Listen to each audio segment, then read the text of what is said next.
Hello दोस्तों, मैं हूं मीर और आज मैं एक्सप्लेन करूंगा 1998 में आई एक thriller movie enemy of the state को। अगर रेटिंग की बात की जाए तो इसे बहुत ही पॉजिटिव रिस्पांस मिला था, साथ ही ऑडियंस ने भी इसे बहुत ज्यादा पसंद किया है। ये मूवी जिस टॉपिक पर बनी है शायद वो सब चीजें सच में होती है, लेकिन उस बारे में कोई बात नहीं करता। अगर मेरी बात की जाए तो मुझे भी ये मूवी बहुत पसंद आई थी। इस वीडियो को पूरा देखें क्योंकि आज मैं आपके लिए एक गिव अवे लाया हूँ। So without wasting much time चलते हैं सीधा वीडियो की तरफ।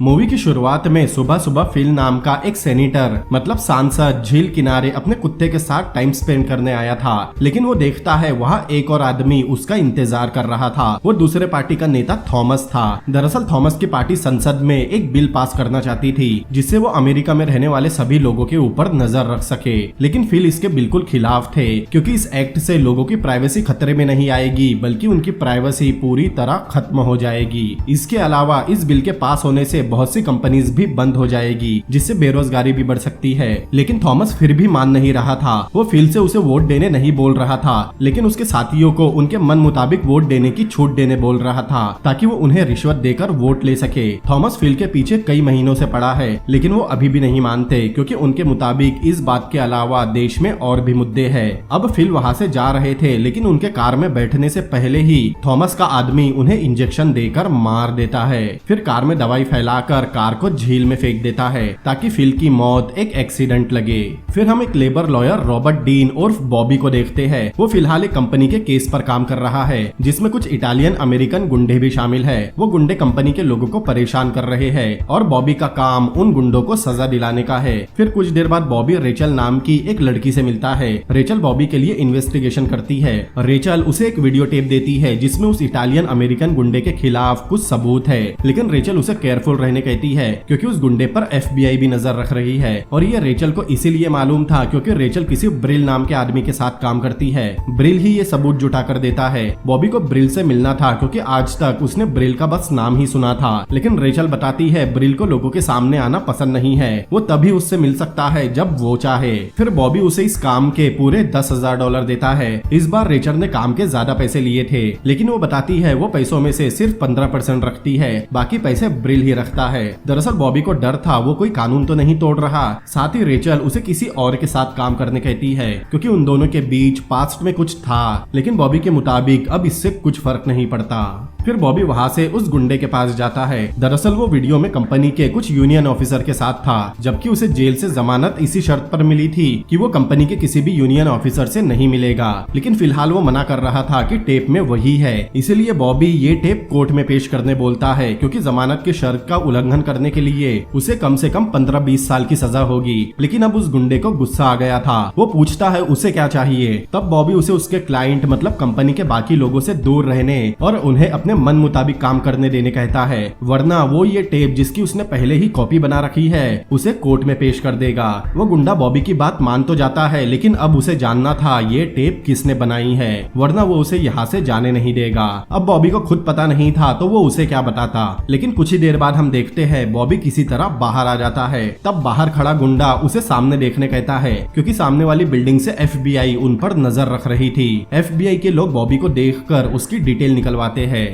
दूसरी तरफ फिल की कार झील से निकाली जा रही थी। वहाँ पुलिस मीडिया सभी पहुंच चुकी थी। मीडिया में बातें हो रही थी फिल की मौत दिल का दौरा पड़ने से हुई है क्योंकि उनकी दवाई कार में मिली है। वहाँ थॉमस के लिए काम करने वाला एक पुलिस वाला भी था। तभी वो देखता है लेक के ठीक दूसरी तरफ एक कार आती है। उसमें से एक आदमी उतर कर सामने के एक बॉक्स में से कैमरा निकालता है। फिर उसमें से टेप निकालकर उसमें दूसरी टेप लगाकर चला जाता है। वो पुलिस वाला तुरंत उसके कार की नंबर प्लेट से उसकी डिटेल्स निकलवाता है। अब कुछ ही देर बाद ये खबर थॉमस तक पहुंचती है। दरअसल कैमरा लगाने वाला आदमी डेनियल नाम का एक नेचर फोटोग्राफर है। वो सरकार की मंजूरी से कनाडा से आए बतखों पर रिसर्च कर रहा है। बतखों पर नजर रखने के लिए वो बॉक्स में एक मोशन एक्टिवेट डिजिटल कैमरा रखता है। उस कैमरा का फोकस उसी तरफ था जहाँ उन्होंने फिल का मर्डर करके उसकी कार पानी में फेंकी थी। अब थॉमस 2 माहिर टेक्नीशियंस और कुछ रिटायर सोल्जर की एक टीम बनवाता है। वो सभी को ये एक ट्रेनिंग ऑपरेशन बताएंगे जिसमें FBI की झूठी सहमति भी होगी। साथ ही इस ऑपरेशन की बात उनके टीम के ही बीच रहेगी। साथ ही वो लोग डेनियल पर नजर भी रखने वाले थे। अब कुछ ही देर में उन्होंने अपनी टीम बना ली थी। फिर हम डेनियल को देखते हैं, वो अपने घर पर उस टेप को देख रहा था। साथ ही साइड में फिल की मौत की खबर भी चल रही थी, लेकिन तभी उसे अपनी टेप में वो सेनेटर दिखाई देता है और कुछ ही देर में उसका मर्डर भी, जिसमें थॉमस भी साफ साफ दिख रहा था। इसका मतलब फिल का मर्डर उसके कैमरा में रिकॉर्ड हो गया है। ये देखते ही वो खुश हो जाता है। उसे लगता है उसके हाथ एक बहुत बड़ी न्यूज लगी है। वो तुरंत अपने एक जर्नलिस्ट दोस्त को कॉल करके बताता है उसके पास सेनेटर फिल के मर्डर का वीडियो टेप है। लेकिन उसे पता नहीं था उसकी बातें थॉमस के आदमी सुन रहे हैं, क्योंकि उन्होंने उसका फोन टैप करवाया था। डेनियल उस टेप की कॉपी बना रहा था। तब वहीं से फिडलर नाम का आदमी, जो थॉमस का एक्सपर्ट है, उसे बताता है डेनियल उस टेप को अपने एक जर्नलिस्ट दोस्त के पास ले जा रहा है। वो जर्नलिस्ट एंटी वॉर एक्टिविस्ट है। साथ ही वो लेफ्ट विंग और पॉलिटिकल सब्जेक्ट के ऊपर न्यूज लेटर लिखता है। मतलब उसके हाथ वो टेप लग गया तो थॉमस खत्म। इसीलिए थॉमस उस जर्नलिस्ट का भी फोन टेप करवाने कहता है और इस काम के लिए फिडलर से एक अलग से सैटेलाइट का इंतजाम करने कहता है। वही एक तरफ बॉबी अपनी वाइफ के लिए क्रिसमस गिफ्ट खरीदने एक अंडरगारमेंट स्टोर में जाता है, जहाँ वहाँ काम करने वाली लड़कियाँ वो सब पहनकर दिखा रही थी। यार ऐसे स्टोर हमारे यहाँ कब बनेंगे। अब बॉबी को तो उस स्टोर पर कैशबैक नहीं मिला और उसी की तरह हम सभी हर दिन पैसे बचाने के बारे में सोचते रहते हैं, लेकिन हर बार शॉपिंग करते वक्त हम भूल जाते हैं। मतलब मेरे साथ तो ऐसा ही होता है। लेकिन आपको पता है मैं शॉपिंग भी करता हूँ और पैसे भी बचाता हूँ। आपको मेरी ट्रिक जाननी है तो ये है मेरा all time favourite application cash करो। आई शॉप एंड सेव। कैश करो इंडिया का बिगेस्ट कैशबैक ऐप है, वो भी funded by Ratan Tata. Cash करो अपने सभी कूपन्स के अलावा 1500 से ज्यादा वेबसाइट पर 30% का कैशबैक दे रहा है, जैसे अमेजॉन, आजियो, मिंत्रा, बिग बाजार और भी बहुत कुछ। अब आपको शॉपिंग करने 10 ऐप रखने की जरूरत नहीं, क्योंकि कैश करो है ना। क्योंकि कैश करो पर जरूरत के सामान के साथ आप ग्रोसरीज भी खरीद सकते हो। कैश करो से बचाया हुआ पैसा बिल्कुल असली है, जिसे आप अपने बैंक अकाउंट में ट्रांसफर कर सकते हो या उन पैसों को अमेजॉन वाउचर में कन्वर्ट भी कर सकते हो। मैंने कैश करो से काफी पैसे बचाए हैं। आपको जानना है ये कैसे काम करता है? कैश करो को आप डिस्क्रिप्शन में दिए गए लिंक से या डायरेक्ट भी डाउनलोड कर सकते हो। मेरा कोड मीर25 जरूर यूज कीजिए, जिससे आपको तुरंत 25 रुपए बोनस मिल जाएगा। फिर बस अपनी फेवरेट वेबसाइट सर्च करो, ऑरेंज बटन पर टैप करते ही आपके सामने आपकी वेबसाइट आ जाएगी। फिर बस अपनी शॉपिंग करो, अपना प्रोडक्ट चूज करके पेमेंट कर दो। है ना बहुत आसान। फिर कैश करो अकाउंट में अपनी अर्निंग चेक करो। अब इस कैशबैक की पूरी अमाउंट को आप अपने बैंक अकाउंट में ट्रांसफर कर सकते हो या अमेजॉन गिफ्ट वाउचर में कन्वर्ट भी कर सकते हो। अब गिव अवे में हिस्सा लेने के लिए आप सबसे पहले डिस्क्रिप्शन में दिए गए लिंक से कैश करो पर अपना अकाउंट बनाएं, जिसमें आपको मीर25 कोड जरूर यूज करना है। फिर कैश करो पर कोई भी ऑर्डर प्लेस करके उसे पूरा करे, मतलब ऑर्डर कैंसिल ना करे। लकी विनर्स के नाम मंथ के एंडिंग में बताए जाएंगे। कुछ वेबसाइट पर तो कैश करो बहुत ज्यादा कैशबैक दे रहा है, जैसे आजियो पर फ्लैट 8% कैशबैक। साथ ही अमेजॉन, मामा अर्थ, वाव, मिंत्रा, जवामे पर 20% कैशबैक। यहाँ तक कि कैश करो मेडिसिन पर भी कैशबैक दे रहा है। तो लौटते हैं अब अपनी मूवी की तरफ। खैर वही दूसरी तरफ डेनियल अपने घर में उस टेप को फ्लॉपी में कॉपी कर रहा था, लेकिन तभी उसकी पड़ोसी उससे पैसे मांगने आती है। लेकिन वहाँ थॉमस के लोग भी पहुँच गए थे। डेनियल दूसरे दरवाजे से उन्हें देख लेता है। वो देखता है बाहर भी लोग हैं और उसके फोन भी बंद हो चुके हैं। अब वो जल्दी से उस टेप को कॉपी करता है और उस फ्लॉपी को किसी डिवाइस के पीछे लगाकर पीछे के रास्ते से बाहर भागता है। लेकिन घर के पीछे भी वो लोग आ चुके थे, इसीलिए वो छत पर भागता है। लेकिन उसके घर के बाहर एक वैन में 2 टेक्नीशियंस थे। वो तुरंत उनकी लोकेशन के कोऑर्डिनेट फिडलर को भेजते हैं और फिडलर सैटेलाइट को उस लोकेशन पर सेट करता है और थोड़ी ही देर में वो सैटेलाइट के जरिए डेनियल को देख पा रहे थे। अब यहाँ एक लंबा चेस सीन होता है। उसके पीछे एक चॉपर भी लगा था। साथ ही वो जहाँ भी जा रहा था वो दोनों टेक्नीशियन सैटेलाइट के जरिए उन्हें डेनियल की लोकेशन बता रहे थे। ये सीन देखकर ऐसा लग रहा था जैसे उनसे बच पाना नामुमकिन है। अब डेनियल भागते भागते उस स्टोर में पहुँचता है जहाँ बॉबी था। बॉबी उसे पहचानता था। वो उसे अपना कार्ड देता है। अब डेनियल के पास उसे कुछ भी बताने का वक्त नहीं था, इसीलिए वो उस डिवाइस को बॉबी के बैग में रखकर भाग जाता है। बॉबी के पलटते ही डेनियल गायब हो चुका था, लेकिन बाहर निकलते ही वो लोग फिर उसका पीछा करने लगते हैं। वो एक साइकिल लेकर भागता है, लेकिन रोड क्रॉस करते ही उसे एक फायर ट्रक उड़ा देता है, जिससे उसकी मौके पर ही मौत हो जाती है। वो लोग तुरंत जाकर उसे चेक करने लगते हैं। वहाँ बॉबी भी आता है। उसे समझ नहीं आता डेनियल उसे क्या बताने वाला था, लेकिन उन लोगों को डेनियल की जेब में बॉबी का कार्ड मिल जाता है। अब शाम को बॉबी अपने घर आता है। उसका बेटा अपने दोस्त के साथ वीडियो गेम खेल रहा था। वो गेम खेलने में इतना बिजी था कि बॉबी पर भी ध्यान नहीं देता। वो अपने बेटे के लिए भी गिफ्ट लाया है। वही अंदर उसकी वाइफ टीवी पर सैम एल्बर्ट नाम के एक सेनेटर का इंटरव्यू देख रही थी। दरअसल सैम एल्बर्ट फासिस्ट विचारधारा का आदमी है। वो थॉमस की ही पार्टी से है और यही आदमी लोगों की पर्सनल प्राइवेसी खत्म करना चाहता है। बॉबी की वाइफ उसके बिल्कुल खिलाफ थी क्योंकि वो एक ह्यूमन राइट्स लॉयर है। फिर बॉबी उसे डेनियल के बारे में बताता है।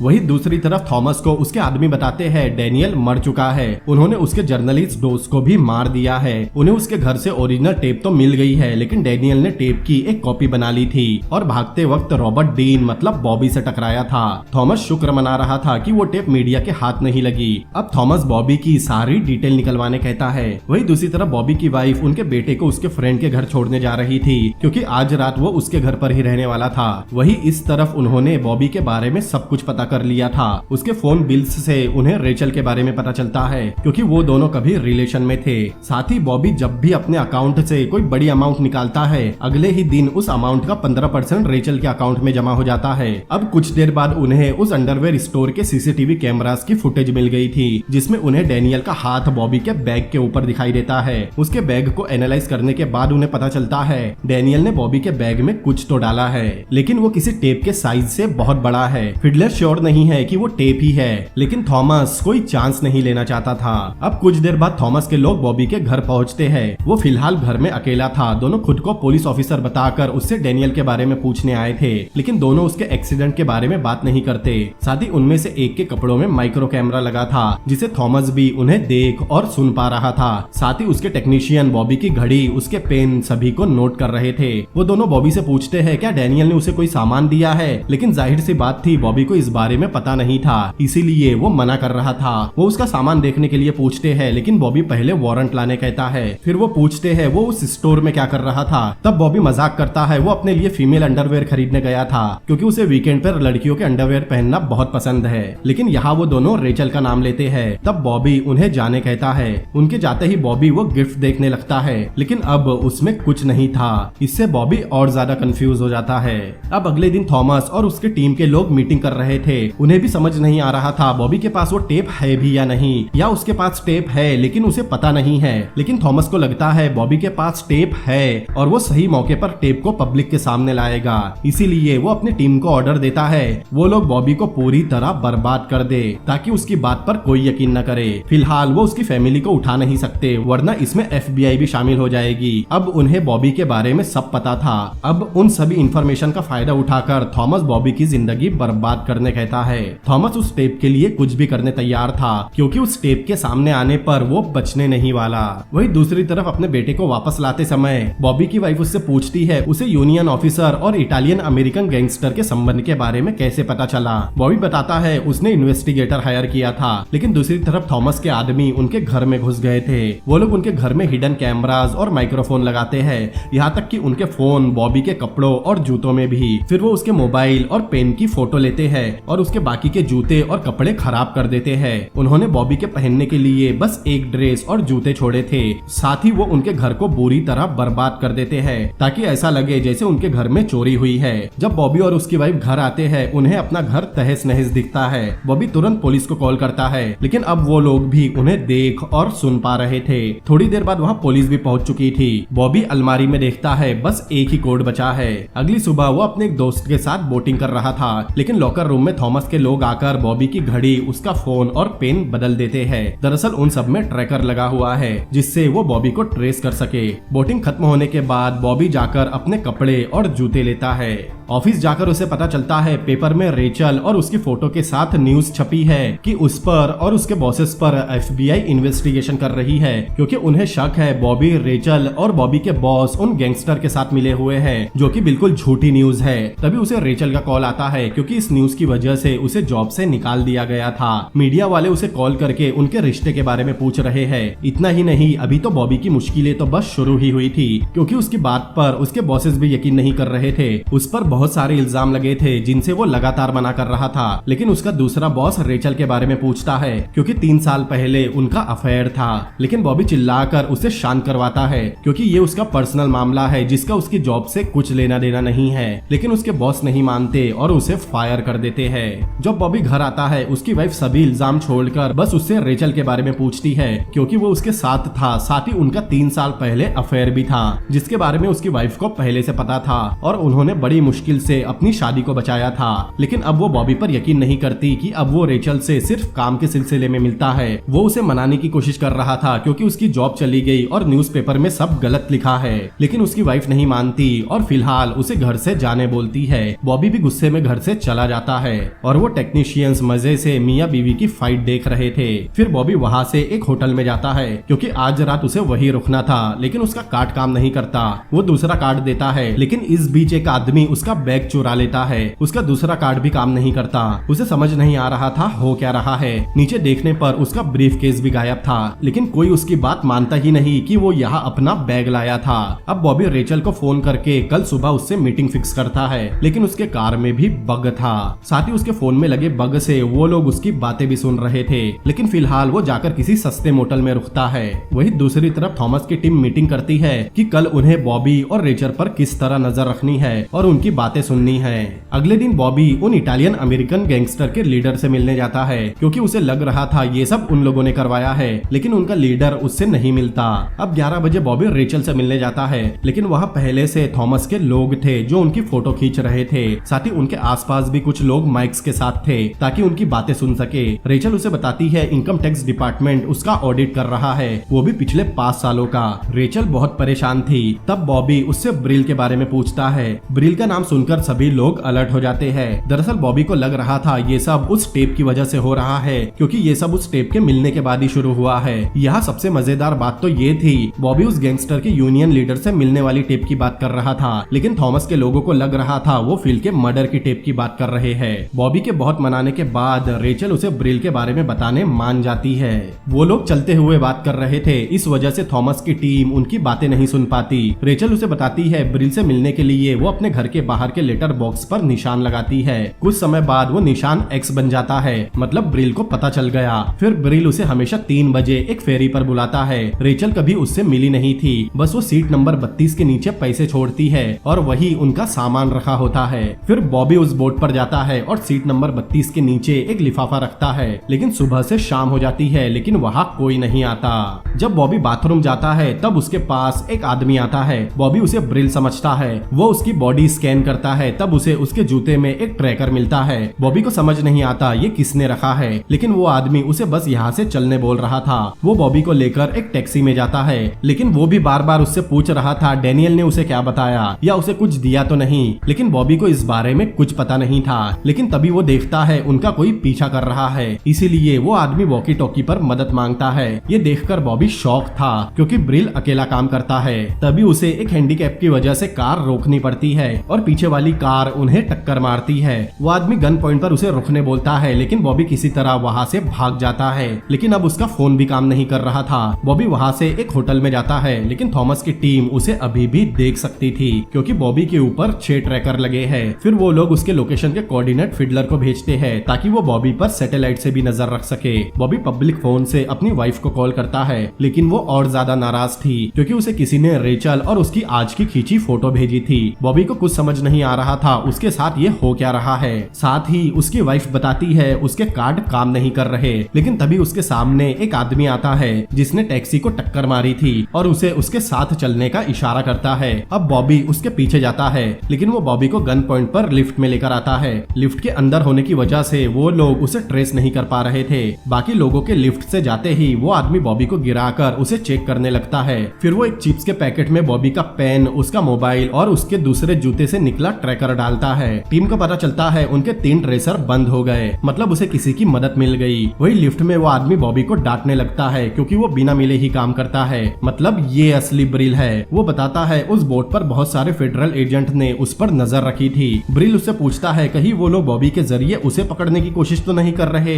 लेकिन बॉबी को कुछ समझ नहीं आ रहा था ब्रिल क्या बात कर रहा है। ब्रिल उसे बेवकूफ बोलकर छत पर लेकर आता है। तभी टीम बी एक चॉपर को उस तरफ भेजती है। अभी तक बॉबी को लग रहा था ये सब वो गैंगस्टर करवा रहा है, लेकिन ब्रिल बताता है गैंगस्टर ऐसे डिवाइस इस्तेमाल नहीं करते। वो बताता है उसके फोन और जूते में जीपीएस ट्रैकर था, इसका मतलब एनएसए वाले उस पर नजर रख रहे हैं। लेकिन बॉबी को अभी भी कुछ समझ नहीं आ रहा था, उसे बस ये जानना था आखिर ये सब हो क्या रहा है। वही नीचे बाकी लोग भी पहुंच गए थे और सभी ऊपर आने वाले थे। ऊपर ब्रिल उसे समझाता है उस पर नेशनल सिक्योरिटी एजेंसी नजर रख रही है, वो लोग हर चीज मतलब फोन, फैक्स, रेडियो सभी को एक्सेस कर सकते हैं और ये सब ट्रैकर भी एनएसए ही इस्तेमाल करती है। लेकिन बॉबी को समझ नहीं आता एनएसए उसके पीछे क्यों पड़ी है। ब्रिल को इसका कोई आइडिया नहीं था और ना ही उसे जानना था। तभी उस तरफ एक चॉपर आ रहा था। ब्रिल समझ जाता है बॉबी के पास और भी ट्रैकर होंगे। ब्रिल उसे अपने कपड़े और घड़ी फेंकने कहता है क्योंकि उन सब से ही वो उस तक पहुंच रहे हैं। ब्रिल के मुताबिक जरूर उसके पास कुछ है, लेकिन बॉबी के पास कुछ नहीं था।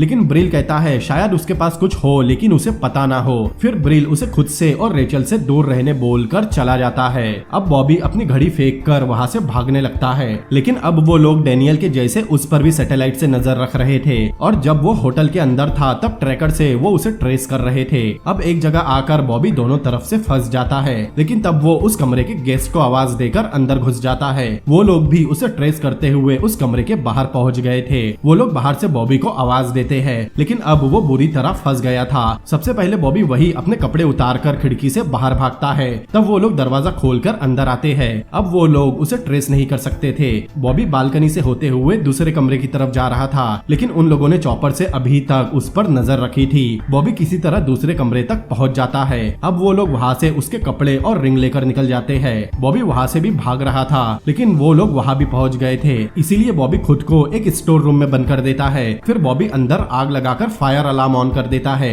लेकिन आग उस कमरे में भी फैलने लगती है। अब बॉबी कमरे में फंस गया था, लेकिन वहाँ होटल सिक्योरिटी और कुछ देर बाद फायर फाइटर्स भी आ जाते हैं। अब इतने लोगों के सामने थॉमस की टीम कुछ नहीं कर सकती थी। फायर फाइटर्स बॉबी को बाहर निकालते हैं और एम्बुलेंस से उसे हॉस्पिटल के लिए भेज देते हैं। लेकिन टीम एम्बुलेंस का भी पीछा कर रही थी, लेकिन मौका मिलते ही बॉबी एम्बुलेंस में मौजूद एक पुलिस वाले की गन छीन लेता है और एम्बुलेंस रुकवा कर बाहर भागता है। लेकिन वो लोग अब भी उसका पीछा कर रहे थे, साथ ही उस पर सैटेलाइट से भी नजर रख रहे थे। लेकिन बॉबी एक टनल में चला जाता है, जिससे अब वो सैटेलाइट में नहीं दिखता। अब वो लोग उस टनल के कैमरा ऑपरेटर को कॉल करके खुद को एनएसए एजेंट बताकर ऑपरेटर से वहाँ के कैमरा का कंट्रोल ले लेते हैं। अब बॉबी टनल के अंदर भाग रहा था, वो लोग उसके पीछे ही थे, लेकिन बॉबी को एक रास्ता दिख जाता है। ऑपरेटर बताता है वो रास्ता सब वेंटिलेशन टनल तक जाता है, लेकिन वहाँ कैमराज नहीं है। वो लोग तुरंत ये बात अपने आदमियों को बताते हैं। वो लोग कार से उस तरफ जाने निकलते हैं। वही बॉबी उस रास्ते से होते हुए वेंटिलेटर टनल तक पहुँचता है, लेकिन कुछ ही देर में उन लोगों की कार्स भी वहाँ पहुँच गई थी। वो बॉबी को पकड़ते उससे पहले ही वो ऊपर चढ़कर रोड पर आ जाता है, लेकिन ट्रैफिक की वजह से बाकी लोग नहीं निकल पाते। वही बॉबी गन पॉइंट पर वहाँ काम कर रहे एक वर्कर को पकड़ लेता है। अब थोड़ी देर बाद बाकी लोग भी वहाँ पहुँचते हैं और वहाँ बैठे बॉबी को पकड़ लेते हैं, लेकिन वो बॉबी नहीं था। बॉबी ने उस वर्कर से अपने कपड़े बदल लिए थे। अब इस बात से थॉमस बहुत नाराज हो रहा था, क्योंकि वो एक मामूली आदमी को नहीं पकड़ पाए। लेकिन वो बताते हैं बॉबी बहुत चालाक है और शायद उसकी कोई मदद कर रहा है। थॉमस को लगता है उसकी मदद करने वाला कोई एजेंसी का ही आदमी होगा। अब वो बॉबी की परेशानियां और बढ़ाने बोलता है ताकि उसका जीना ही मुश्किल हो जाए। उसके फोन रखने के बाद उसकी बीवी के जरिए हमें पता चलता है ये बिल पास होने के बाद थॉमस की पोजीशन बढ़ जाएगी। मतलब थॉमस ये सब देश के लिए नहीं बल्कि खुद के लिए कर रहा था, ताकि उसका पार्टी में प्रमोशन हो जाए। वही दूसरी तरफ बॉबी के घर के बाहर एक वैन से उन लोगों ने उसकी वाइफ पर नजर रखी थी। सुबह उसकी वाइफ देखती है उसका कुत्ता गैराज की तरफ देखकर भौंक रहा है। वो गैराज में देखने जाती है, लेकिन वहाँ उसे कोई पकड़ लेता है, लेकिन वो बॉबी था। अब बॉबी अपनी वाइफ को समझाने लगता है कि उनका घर बक किया गया है, वो लोग उन्हें देख और सुन सकते हैं। साथ ही उसके और रेचल के बीच कुछ नहीं है, वो बस काम को लेकर उससे मिलता है और वो बस अपनी बीवी मतलब सिर्फ उससे ही प्यार करता है। अब थोड़ी देर बाद ही उसकी वाइफ मान जाती है। फिर बॉबी उसे बताता है उस दिन डेनियल जब उससे टकराया था तब वो उसे कुछ बताना चाहता था और जो लोग डेनियल के पीछे पड़े थे अब वही लोग उसके पीछे पड़े हैं। इसीलिए ये सब खत्म होने तक वो अपनी वाइफ को उसके पेरेंट्स मतलब दूसरे शहर जाने कहता है। पहले तो वो नहीं मानती, लेकिन बाद में मान जाती है। अब यहाँ दोनों एक्साइटेड हो जाते हैं। तब बॉबी देखता है उसने वही बिकनी पहनी है जो वो उस दिन लाया था। तब उसे याद आता है उसी दिन वो डेनियल से भी मिला था और घर आने पर उसका बेटा एरिक वीडियो गेम खेल रहा था। उनका बेटा फिलहाल अपने दोस्त के साथ स्कूल के लिए निकला है। बॉबी तुरंत अपनी वाइफ से उसके कपड़े और कुछ पैसे मंगवाता है। अब कुछ देर बाद बॉबी के घर से उनकी मेड निकलती है। वो उसकी कार का पीछा नहीं करते, बस सैटेलाइट ने मेड की कार पर नजर रखी थी, लेकिन उन्हें पता नहीं था उसकी कार में बॉबी छुपा हुआ है। उसका बेटा अपने दोस्त के साथ स्कूल जा रहा था।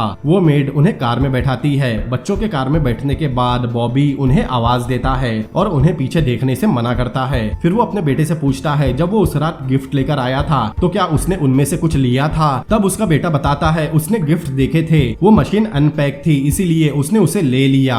मतलब वो फ्लॉपी बॉबी के बेटे के पास थी, वो अभी भी उसके पास ही थी। बॉबी उससे वो ले लेता है। उसके मशीन के पीछे उसे फ्लॉपी दिखाई देती है। फिर बॉबी अपने घर की तरफ वापस आता है। उसे वहाँ वो वैन दिखाई देती है, इसीलिए वो नाम बदलकर पुलिस में उस वैन की शिकायत करता है, क्योंकि वो दिन रात वही खड़ी रहती है। पुलिस के वायरलेस से उन्हें पता चलता है पुलिस उन्हें चेक करने आ रही है, इसीलिए वो वहाँ से चले जाते हैं। फिर बॉबी रेचल के घर के बाहर लेटर बॉक्स पर निशान लगाता है, क्योंकि उसे ब्रिल से मिलना था। फिर पीछे के रास्ते से रेचल के घर में जाता है। पहले उसे घर में कोई नहीं दिखता, लेकिन बाथरूम में रेचल की लाश पड़ी थी। मतलब उन्होंने उसे मार दिया।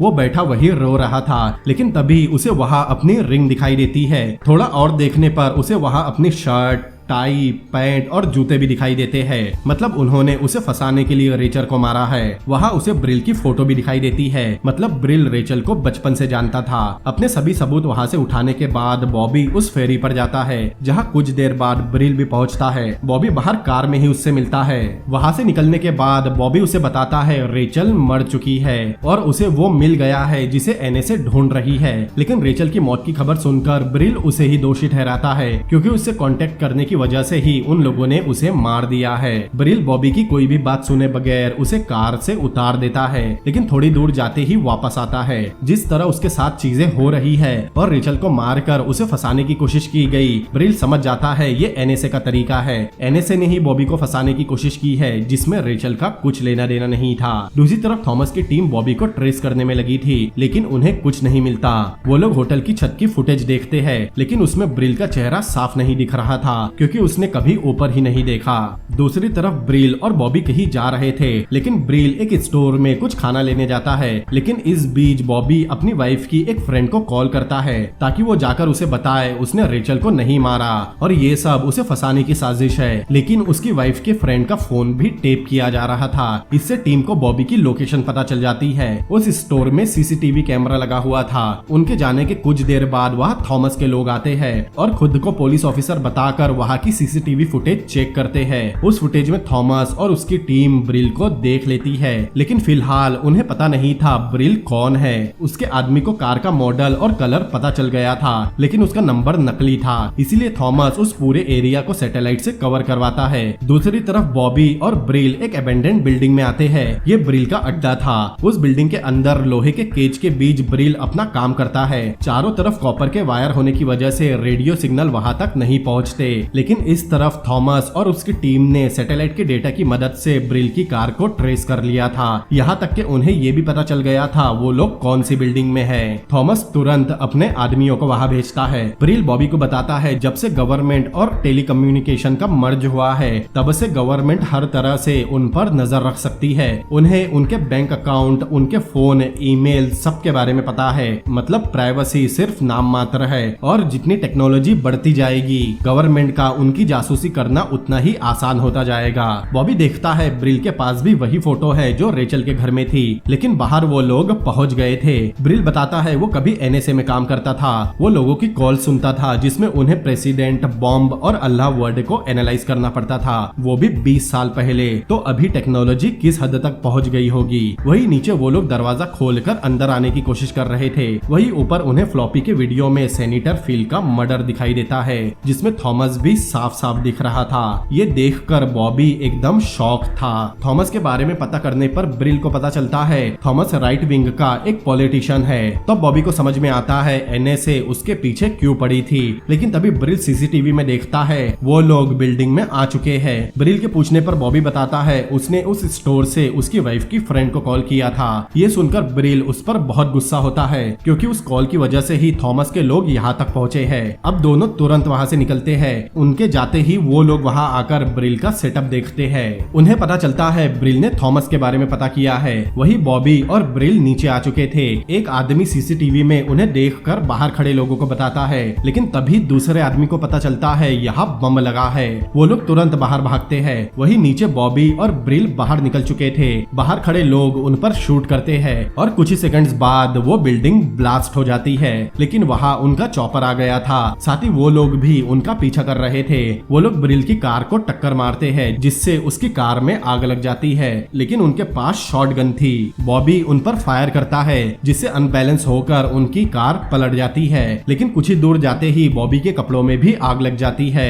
कार रोकते ही बॉबी अपने कोट को उतार देता है, लेकिन उसी कोट में वो फ्लॉपी भी रखी थी, जो अब खराब हो चुकी है। मतलब सब खत्म हुआ। अब वो लोग पैदल ही वहाँ से भाग रहे थे, लेकिन अभी भी चॉपर उन पर नजर रखे हुए था। ब्रिल अब बॉबी को ही दोष दे रहा था, क्योंकि अब एनएसए उसके भी पीछे है। उनके पीछे अभी भी कार्स आ रही थी, लेकिन दो ट्रेन के बीच आकर दोनों कार से बच जाते हैं। यहाँ रेचल को लेकर दोनों में झगड़ा भी होता है, लेकिन उन्हें समझ में आता है अभी उन्हें एक दूसरे का साथ देना होगा। चॉपर उन्हें फॉलो कर रहा था, लेकिन दोनों ब्रिज के नीचे जाकर एक कार चुरा लेते हैं, जिससे चॉपर और सैटेलाइट उन्हें देख नहीं पाता और दोनों बचकर निकल जाते हैं।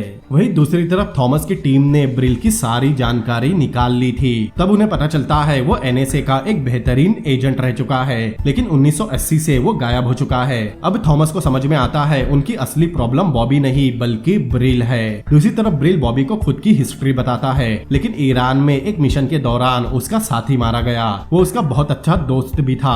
अब उस घटना के बाद सब कुछ बदल गया। अब अमेरिका की एजेंसी बिल्कुल बदल चुकी थी और उसके पास ज्यादा काम नहीं बचा। बॉबी समझ जाता है उसका दोस्त रेचर के डैड थे। दोनों ने एक दूसरे से वादा किया था अगर दोनों में से कोई एक मर जाए तो बचने वाला मरने वाले के परिवार का ख्याल रखेगा। तब से वो सामने आए बिना रेचल का ख्याल रख रहा था। ब्रिल बॉबी को बताता है अब वो खतरा बन चुका है उसके परिवार और सभी जानने वालों के लिए, इसीलिए उसे अपने परिवार की खातिर गायब हो जाना चाहिए। लेकिन बॉबी नहीं मानता, क्योंकि ये उसकी जिंदगी है जिसके लिए उसने बहुत मेहनत की है। वो बिना बाप के बड़ा हुआ था, इसीलिए वो नहीं चाहता कि उसका बेटा भी वो सब झेले जो उसने बचपन में झेला था। तब ब्रिल बताता है उनके पास एक एडवांटेज है, उनकी कमजोरी ही उनकी ताकत है। मतलब वो अकेले होने की वजह से तेज है, लेकिन एजेंसी बड़ी होने की वजह से स्लो है। वो छुपे हुए है, लेकिन एजेंसी खुले में है। अब ब्रिल और बॉबी अपनी प्लानिंग शुरू करते हैं। उन लोगों के पास अभी भी बॉबी की चीजों से निकले ट्रैकर थे। अब वो दोनों थॉमस के हथियार उसके ही खिलाफ इस्तेमाल करने वाले थे। अब वो दोनों जाकर एक स्टोर से जरूरी सामान लेते हैं, जहाँ वो टीवी पर उस सेनेटर एल्बर्ट का भाषण देखते हैं, जो प्राइवेसी बिल लाने की कोशिश कर रहा है ताकि एजेंसीज लोगों की जासूसी कर सके। ये थॉमस की ही पार्टी का सेनेटर है। फिर कार में ही ब्रिल उस सेनेटर के फोन को हैक कर लेता है, जिससे उन्हें पता चलता है वो सेनेटर अभी कौन से होटल में रुकने वाला है। अब कुछ देर बाद दोनों उसी होटल में जाते हैं। ब्रिल एक डिवाइस से उस रूम का दरवाजा खोलता है। फिर दोनों जाकर उसके रूम में कैमरा और माइक फिट करने लगते हैं। यहाँ तक कि होटल के फोन में भी ट्रांसमीटर लगाते हैं, जो उन्हें बॉबी के फोन में मिला था। अब दोनों उस सेनेटर पर नजर रखना शुरू करते हैं। उन्हें दिखाई देता है उसकी मीटिंग खत्म होने के बाद वो अपनी सेक्रेटरी के साथ यामाकाटा कर रहा था। अब उनके हाथ एक बहुत बड़ा हथियार लग गया था। वही कुछ समय बाद जब सेनेटर की सेक्रेटरी टीवी ऑन करती है, तब टीवी ठीक से काम नहीं करता। अब कुछ देर बाद सिक्योरिटी उस रूम को चेक कर रही थी, जहां उन्हें सभी बग मिलते हैं। सेनेटर हायर अथॉरिटीज से इसकी शिकायत करता है, क्योंकि वो सब बग बहुत एडवांस थे। वही दूसरी तरफ ब्रिल थॉमस के घर इलेक्ट्रिसिटी की प्रॉब्लम ठीक करने एक वर्कर बनकर जाता है। अब रात में जब उसकी बेटी टीवी ऑन करती है, उसमें थॉमस खुद को देखता है। मतलब उसके घर को भी बग किया गया है। तब थॉमस को समझ में आता है जब कोई तुम्हारी जासूसी करे तो कैसा लगता है। अगले दिन उसकी टीम आकर उन बग को चेक करती है। तब उसे पता चलता है ये सब ट्रांसमीटर उन्हीं के है। इतना ही नहीं, उसकी बीवी बताती है उनके अकाउंट में कहीं से $1,40,000 जमा हुए हैं, 70,000 के 2 डिपॉजिट में। साथ ही उसके नाम से किसी लड़की ने फूल भेजे थे, जिससे उसकी बीवी उससे नाराज होती है। मतलब ब्रिल उसके साथ वही कर रहा था जो उसने बॉबी के साथ किया था। वही दूसरी तरफ उसके ऑफिस में हायर अथॉरिटीज उन डिवाइस को लेकर थॉमस और बाकी लोगों को सुना रही थी, क्योंकि वहाँ के बाकी सीनियर ऑफिसर्स को इन डिवाइस के बारे में कुछ पता नहीं था। अब ये डिवाइस सेनेटर के रूम से मिले हैं, इसीलिए सारा इल्जाम एजेंसी पर ही जाता है। ऑफिसर सभी को धमकी देता है अगर ये गैर कानूनी निकला तो ये करने वालों को बहुत बुरी सजा मिलेगी। फिर उसे ब्रिल का कॉल आता है। थॉमस को उससे आमने सामने मिलना था, इसीलिए ब्रिल उसे 4 बजे एक पुलिस हेडक्वार्टर के सामने बुलाता है। वही दूसरी तरफ तरफ थॉमस से मिलने के लिए ब्रिल तैयारी कर रहा था। वो अपने ऊपर माइक लगाता है और बॉबी को इंस्ट्रक्शन देता है जब वो च्युइंगम खाने का सिग्नल देगा तब ही उसे माइक ऑन करना है, क्योंकि वो लोग उसे चेक जरूर करेंगे। साथ ही बॉबी को बताता है वो लोग बहुत शातिर है, उसे ढूंढने के लिए वो हर फ्रीक्वेंसी का इस्तेमाल करेंगे, मतलब वो लोग उसे 5-6 मिनट में ढूंढ ही लेंगे, इसीलिए उसे माइक ऑन करके 4 मिनट के अंदर वहाँ से भाग जाना है। अब 4 बजे थॉमस और उसकी टीम पुलिस हेडक्वार्टर के सामने पहुँचते हैं। वही दूसरी तरफ उनके ठीक सामने एक कमरे में बॉबी इक्विपमेंट के साथ रेडी था। फिर ब्रिल उनके सामने जाली के पीछे एक पुलिस ऑफिसर बनकर आता है। अब पुलिस स्टेशन के सामने वो लोग एक पुलिस ऑफिसर को कुछ नहीं कर सकते थे। पहले वो लोग किसी डिवाइस से उसे चेक करते हैं। चेकिंग होते ही ब्रिल च्युइंगम खाकर सिग्नल लेता है और बॉबी माइक ऑन करके 4 मिनट का स्टॉप वॉच लगाता है। अब ब्रिल और थॉमस में बात शुरू होती है। ब्रिल उस टेप के बदले थॉमस से $1.8 मिलियन मांगता है, जो उसकी 1980 से लेकर अब तक की सैलरी थी। साथ ही वो बताता है वो टेप अभी भी बॉबी के ही पास है। अब कंफर्म करने के लिए थॉमस टेप के वीडियो के बारे में पूछता है। तब ब्रिल उसे पूरी डिटेल देता है कि उसने किस तरह सेनेटर फिल का खून किया था। फिर ब्रिल रेचल के बारे में पूछता है कि उसने उसे क्यों मरवाया, लेकिन थॉमस इधर उधर की बात करने लगा था, जिससे 4 मिनट बीत जाते हैं और उन्हें बॉबी की लोकेशन पता चल जाती है। ब्रिल भी उन्हें देखकर समझ जाता है और वो तुरंत बॉबी को वहाँ से भागने बोलता है, लेकिन बॉबी लेट हो गया था। कमरे से निकलते ही वो पकड़ा जाता है। वही तेज बारिश की वजह से वो लोग ब्रिल को भी पकड़ लेते हैं। उन्होंने बॉबी को वैन में पकड़ रखा था। तभी थॉमस को उसकी वाइफ का कॉल आता है। दरअसल उसके कार्ड काम नहीं कर रहे थे, जैसा उसने बॉबी और उसकी वाइफ के साथ किया था। बॉबी इस बात को लेकर उसे टॉन्ट भी करता है। फिर वहाँ ब्रिल को लाया जाता है। थॉमस ब्रिल से उस टेप के बारे में पूछता है। इस बीच फिडलर रिकॉर्डिंग शुरू कर देता है, क्योंकि थॉमस बिल्कुल पागल हो गया था। ब्रिल के ना बताने पर वो पहले उसके हाथ पर शूट करता है, फिर उसकी खोपड़ी उड़ाने ही वाला था, लेकिन तब बॉबी कहता है वो उसे टेप दे देगा। बॉबी कहता है उसने टेप किसी और के पास रखा है। वो उन्हें उस जगह का एड्रेस देता है। अब कुछ देर बाद वो उस एड्रेस पर पहुंचते हैं। तब ब्रिल देखता है ये उन इटालियन अमेरिकन गैंगस्टर का रेस्टोरेंट है, जिस पर सामने की बिल्डिंग से FBI ने भी नजर रखी थी। FBI ऑफिसर उनकी वैन के नंबर प्लेट से उनकी डिटेल निकालने लगते हैं। वही वैन में थॉमस बॉबी को जाकर टेप लाने कहता है, लेकिन बॉबी को थॉमस के साथ अंदर जाना था ताकि वो टेप देखने के बाद उसे वही छोड़ दे, क्योंकि उसे पता है टेप लाने के बाद वो उसे और ब्रिल को मार देगा। तब थॉमस पूछता है उसने टेप की कॉपी तो नहीं बनाई, लेकिन बॉबी अपनी सारी मुसीबतों की जड़ उस टेप को ही समझता है। उसे बस अपनी जिंदगी वापस चाहिए। तब थॉमस उसके साथ चलने तैयार हो जाता है। ब्रिल समझ गया था बॉबी के दिमाग में कोई प्लान है। बॉबी उसे बता देता है इस जगह पर FBI ने नजर रखी है। थॉमस अपने आदमी के कपड़ों में एक कैमरा लगवाता है ताकि वो लोग बाहर से भी उन्हें देख सके। वही दूसरी तरफ FBI को पता चलता है वो गवर्नमेंट डिपार्टमेंट की वैन है। अब थॉमस के कुछ लोग वैन में थे, कुछ बाहर और बाकी लोग उनके साथ अंदर गए थे। वही FBI बॉबी को पहचान लेती है कि वो लेबर लॉयर है। अब बॉबी उस गैंगस्टर के पास जाता है। उसकी फैमिली भी वही थी। बॉबी कहता है ये वही लोग हैं जिनसे वो मिलना चाहता था। उस गैंगस्टर को लगता है ये वही लोग हैं जिन्होंने उसकी और यूनियन लीडर की वीडियो टेप बनाई थी, लेकिन बॉबी उसकी बात काटते हुए कहता है अब इन्हें वो टेप वापस चाहिए। अब ये सुनकर वो गैंगस्टर सबसे पहले अपनी फैमिली को बाहर भेजता है। वही वैन में ब्रिल तबीयत खराब होने का नाटक करता है, इसीलिए वो लोग उसे बाहर उल्टी करवाने लेकर जाते हैं। उनके बाहर आते ही FBI को ब्रिल जख्मी हालत में दिखता है। उसे वापस ले जाते समय उसके कपड़े पर लगे बैच से FBI वालों को लगता है ब्रिल पुलिस ऑफिसर है, इसीलिए FBI ऑफिसर भी बैकअप बुलवा लेता है। वही अंदर थॉमस उससे टेप मांग रहा था, लेकिन वो गैंगस्टर कहता है उसने टेप को बॉबी से खरीदा है। असल में यहाँ दोनों कंफ्यूजन में थे। दरअसल थॉमस को लग रहा था वो फिल के मर्डर का टेप है और उस गैंगस्टर को लग रहा था वो उसके यूनियन लीडर से मिलने का टेप है। साथ ही बॉबी उनकी कंफ्यूजन और बढ़ाता जा रहा था। इस बीच उस गैंगस्टर और थॉमस में कहासुनी होती है और वो गैंगस्टर उसे धक्का दे देता है। तब दोनों के ही आदमी एक दूसरे पर गन तान देते हैं। वही ये सब कैमरा में देखकर ब्रिल उन लोगों को भी अंदर जाने बोलता है, इसीलिए वो ब्रिल को छोड़कर और बाकी खड़े आदमियों को लेकर रेस्टोरेंट के अंदर जाने लगते हैं। अब FBI भी उन्हें हड़बड़ाहट में अंदर जाते हुए देखती है, इसीलिए FBI भी अपनी टीम के साथ वहां पहुंचने वाले थे। वही अंदर दोनों ग्रुप ने एक दूसरे पर गन तानी हुई थी। तभी वहां थॉमस के बाकी लोग भी आ जाते हैं। वो गैंगस्टर उसे टेप देने तैयार नहीं होता।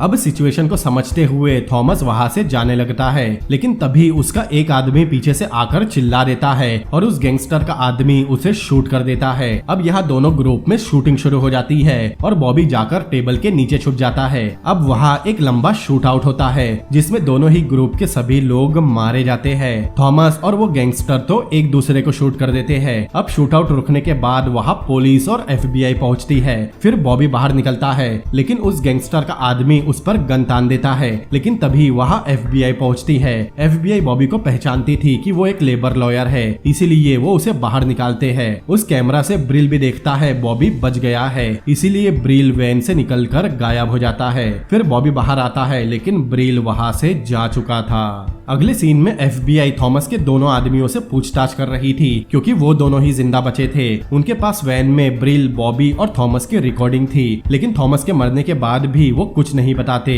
वो बस इतना ही कहते हैं वो वहाँ टेक्निकल सपोर्ट के लिए थे। फिर हम उस सेनेटर को देखते हैं जो प्राइवेसी बिल को लाने के लिए अड़ा हुआ था, लेकिन अब वो बिल डेड हो चुका है और वो खुद भी ज्यादा विरोध नहीं करता क्योंकि ब्रिल के पास उसका पोर्न वीडियो जो है। वही दूसरी तरफ बॉबी अपने परिवार के साथ ये न्यूज देख रहा था। उसे उसकी जिंदगी वापस मिल चुकी थी। अब उसकी बीवी और बेटे के वहाँ से जाने के बाद जब बॉबी टीवी के चैनल चेंज करता है तब उसे टीवी पर खुद की ही लाइव फुटेज दिखती है। बॉबी समझ जाता है ये ब्रिल का काम है। फिर टीवी के वीडियो में गुड लक लिखा आता है। मूवी के आखिरी सीन में एक जर्नलिस्ट उस सेनेटर को बोल रहा था यकीनन सरकार को जानकारी चाहिए, लेकिन उन्हें कोई हक नहीं है कि सरकार उसके घर में घुसे, उसके फोन कॉल सुने, क्योंकि प्राइवेसी उसका संवैधानिक अधिकार है। और इसी के साथ ये मूवी भी यही एंड होती है। तो जाने से पहले कैश करो ऑल इन वन ऐप आपको ऑनलाइन शॉपिंग पर फ्री पैसे दे रहा है, तो कैश करो यूज क्यों ना करे। आपकी रेगुलर शॉपिंग पर ही कैश करो एक्स्ट्रा कैश दे रहा है। तो डिस्क्रिप्शन में दिए गए लिंक से या डायरेक्ट जाकर कैश करो को डाउनलोड करें। मीर 25 कूपन कोड यूज करना ना भूले ताकि आपको 25 रुपए बोनस मिल सके। कैशबैक कमाने के लिए कैश करो से एक ट्रांजेक्शन तो जरूर करके देखो। Let's make new year resolution and save money. तो दोस्तों कैसी लगी आपको ये मूवी और मेरा एक्सप्लेनेशन, मुझे कमेंट करके जरूर बताएं। अगर ये वीडियो आपको पसंद आया है तो इस वीडियो को लाइक करें, अपने दोस्तों के साथ शेयर करें और ऐसे ही अमेजिंग मूवीज के एक्सप्लेनेशन देखने के लिए मेरे चैनल को सब्सक्राइब करें। तो मिलते हैं अगली बार किसी और अमेजिंग मूवी के एक्सप्लेनेशन के साथ। Peace out.